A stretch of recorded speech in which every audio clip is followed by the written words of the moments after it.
நம்மளோட worrying factor Tilak Varma suppose to be one of the best fielders. அவரு வாங்கி வாங்கி கேட்ச் விட்டுன்னு ஆஃப் இட் 3 கேட்ச் விடுறத நான் பார்த்தேன். பிளஸ் சூரியகுமார் யாதவ் என்ன நல்ல மூளை இருக்கு பேட்டிங்ல. வேற எதுலயுமே இல்லையே, என்ன பிரச்சனை இது? ரிம்கோ சிங் பெஸ்ட் ஃபீல்டர் டீம்லயே.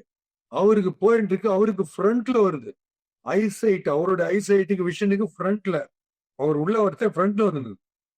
இவர் இப்படி எல்லாம் பார்த்துட்டு அதுக்கப்புறம் இட் இஸ் மைண்ட் என்னத்துக்கு எக்ஸ்ட்ரா கவர்ஸ் விடா பக்கம் என்னத்துக்கு அவருக்கு நேரம் வந்துட்டு கேட்ச் மைண்ட் சொல்லிட்டு ஃபுல் போதையில தள்ளாடுற மாதிரி எல்லா பக்கமும் 360 டிகிரிஸ் நாகின் நீயா டான்ஸ் ஆடினது.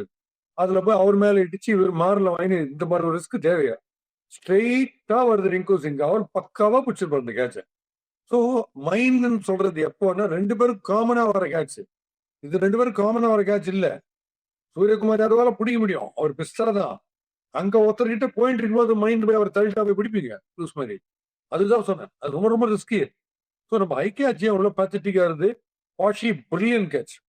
வாஷி பஸ்ட் பிடிச்சாரு ஹர்திக் பாண்டியா பால்ல பவுண்டரியில. இது 6 ஃபுட்டர் 6 இருப்பாரு.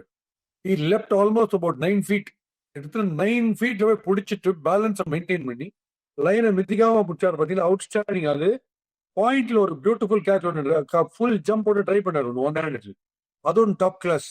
பட் போலிங்கை பொறுத்து பேட்டிங்ல கண்டிப்பா ஜீனியஸ். ஒரு தான் சூப்பரா இருக்கும் ரன் ரேட்.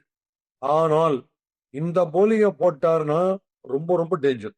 கிளாசன் மாதிரி பிளேயருக்குலாம் இந்த போலிங் மார்க் ராமெல்லாம் போட்டா இந்த போலிங் வேலைக்கே ஆகுது. இந்த இதுல வேற சில இதெல்லாம் உத்திகள் சில இருக்கணும், சில வெப்பன்ஸ் எல்லாம் வேற மாதிரி இருக்கணும். இது ஒரே மாதிரி ஸ்டீரியோ டைப் ரொம்ப ஈஸியா ரீட் பண்ணுவோம்.